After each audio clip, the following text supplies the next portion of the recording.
WDC 2019. I'm excited to share with you this morning how we're going to make tvOS even more entertaining and more personal. We completely redesigned the home screen with full screen previews of the best TV shows and newly released movies. Everyone in the home gets their own up next list, plus personalized recommendations for new shows and movies to enjoy.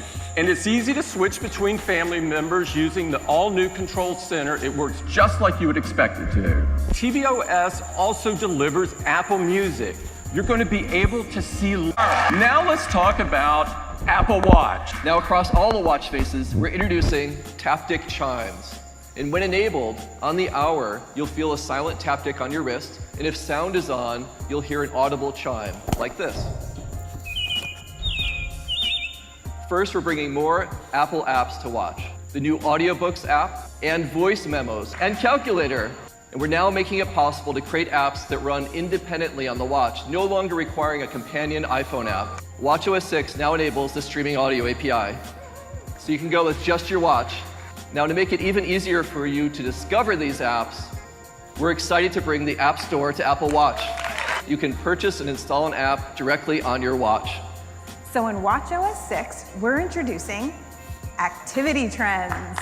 It'll compare your progress over the last 90 days with the last 365.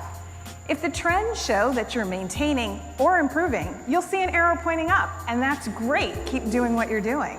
Let's talk about your hearing health. The new Noise app uses the microphone to detect decibel levels and can notify you if it's reached a level that could impact your hearing over time. If you tap the Noise app, you'll get more detail, and you can use the complication to check, which is to raise or rest. Now, there's one more new feature in health and fitness, cycle tracking. So in watchOS 6, the cycle tracking app gives you a simple, discrete way to visualize your cycle right on your wrist. You can log key aspects of your period and fertility, including symptoms, and you can be notified when it's about to begin. You can also choose to receive a fertile window prediction so you are better informed. And because we wanted to make this available to hundreds of millions of women around the world, cycle tracking is also available without a watch in the Health app in iOS. iOS 13 is a huge release packed with lots of capabilities, but we know that nothing is more important to our iPhone users than performance. Unlocking with Face ID, now 30% faster. We've changed the way that we're packaging apps on the App Store. You'll see that your downloads are now 50% smaller and updates 60% smaller. We are bringing dark mode to iOS. Look at that, the gorgeous dark wallpaper. Our notifications look great. Let's take a look at our widgets. Just awesome. We'll start with news. Check it out with a gorgeous, dark appearance. And your calendar. Let's take a trip into messages. So you see how your images, your emoji, they all look just fantastic. And some new tricks, because now, when you type, you can swipe. Let's take a look at our new share sheet. Looks awesome in dark mode, but you notice in the middle, sharing suggestions intelligently based on who you share with and who appears in the photos. Your music looks great in dark mode. You can go through some of my recent playback. Of course, start playing some music here. And now, for the first time ever, time-synced lyrics. Now, Safari has new options to quickly change text sizing and as per website preferences. Mail gets desktop class text formatting controls, including support for rich fonts. And Notes gets this beautiful new gallery view, support for shared folders, and much more. Next, Maps. You'll notice in the upper right-hand corner, there is a new binoculars button. When I tap that, I get a brand new look around window.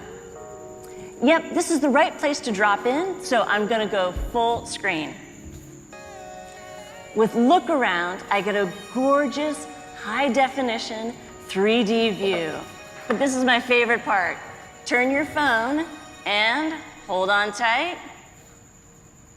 Smoothly move down the street. Now, for the first time, you can share your location to an app just once and then require it to ask you again next time it wants it. Next, I want to turn to login. We've all seen buttons like this, asking us to use a social account login to get a more personalized experience with an app. And so now we have the solution. It's called Sign In with Apple. Tap it, and you're authenticated with Face ID on your device, logged in with a new account without revealing any new personal information. So we're introducing something new. It's called Memoji stickers. We automatically create a sticker pack for you for each of your Memoji. Now, of course, you can use them in messages, but we've also incorporated them right alongside emoji in the system keyboard. I want to turn to camera and photos. You can see at a glance all your settings. What's really cool is we're bringing all of this to video for the first time.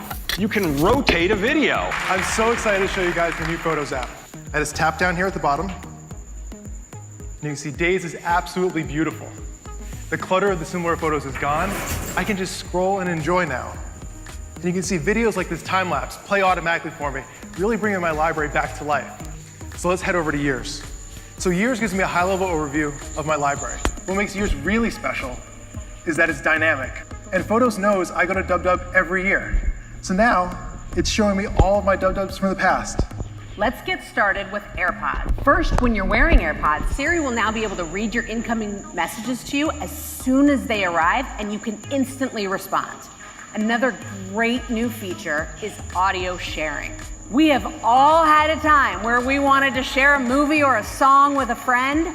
Now you can with just a tap. We are bringing Handoff to HomePod. Now, when you walk through the door, just bring your iPhone close to your HomePod to instantly hand off your music, a podcast, or even a phone call. And you can just take it with you when you leave the exact same way. Today, we're introducing live radio. So you can ask Siri to play stations from iHeartRadio, TuneIn, and radio.com. This year, we have our biggest update to CarPlay since the beginning with a CarPlay dashboard, where you can now have your music next to your maps and you still Dora and Waze. You may notice there's been one thing missing from the iOS 13 story, and that's iPad. We're calling it iPad OS, and I'd like to give you a first look. So watch what happens when I swipe over. I can now pin my widgets right on my home screen. We're bringing multi-window capability to apps on iPad. For instance, I have a single note right here in Notes, but what if I want to have two notes side by side? Well, now I can. Now, browsing in files, of course, you have icon view, list view. Well, how about column view? Great for digging through deep file hierarchies. You get a great file preview right here, and quick actions for things like rotating document images, making PDFs, and great rich metadata right at the bottom. Now we're also improving the way you can share files. For instance, in iCloud Drive, we now support folder sharing. That's right, you can now plug in a thumb drive. Thumb drives, external disk drives, and SD cards all show up right in the Files app. But now this one's really great too. Sometimes when you're working with a camera, you'd like to import directly into an app like Lightroom, and now you can. We're also bringing a download manager to Safari. So navigating long documents, you can now grab the scroll indicator and jump anywhere in the document instantly. Moving the cursor is easier than ever. Just pick it up and drag it where you want it to go. And selecting text, just put your finger down and drag out a selection. You want to copy or cut? Just a 3-finger pinch to copy, a 3-finger spread to plop it right down. Let's turn to the Mac. This is the new Mac Pro. So we're using a brand new Intel Xeon processor, and it has up to 28 cores. 6 channels of super fast ECC memory and 12 DIMM slots enable an incredible 1.5 terabytes of system memory. So we're bringing PCI expansion back to the Mac. It has 8 internal PCI slots. Now this I/O card has 2 Thunderbolt 3 ports, 2 USB-A ports, and an audio jack. And there are also 2 more Thunderbolt 3 ports conveniently located on the top of the system. This includes Adobe, Autodesk, Serif, and Blackmagic, who are all announcing support for the new Mac Pro today. Side effects, Red, Epic, and Avid are also announcing support today. It's a 32-inch LCD display with over 20 million pixels. It's a 6K Retina display. And so we call this display the Pro Display XDR. Now, if you look at other systems configured with comparable components, you'll see that they cost around $8,000. The new Mac Pro will start at $59.99. It's going to be available this fall. The Pro Display XDR will be $49.99 for the display itself. The VESA mount adapter will be $199, and the Pro stand, $999. It's macOS Catalina. We begin with iTunes. The future of our iTunes is not one app, but three. Apple Music, Apple Podcasts, and Apple TV. And now I want to turn to something new. We call it Sidecar. Now you can use your iPad as a second display for your Mac. Now, voice control lets you control your Mac entirely with your voice. We're also bringing it to iOS as well. Open Maps. Show Grid. Long press at 20. Open App Switcher. 4. Tap Share. Tap Tim. Tap Send. And next, I want to turn to a new solution that helps you find your Mac should it ever be lost or stolen. It's called Find My.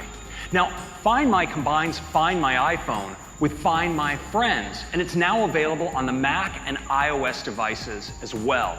But also, for the first time, we're bringing screen time to the Mac. We've been working on a new project that internally we call Project Catalyst, and it's new technology that lets developers quickly and efficiently create apps for the Mac based on their existing iPad apps. And ARKit is a major update. Now, this is insane. What used to require painstaking compositing by hand can now be done in real time. Motion capture. Just point your camera at a person and we can track in real time. This is Minecraft Earth. Let's use motion capture and make your character wave. Try one wave. Let's try to trigger the double wave. Cool. And of course, all of this great software will be available to our users in the fall. Thank you.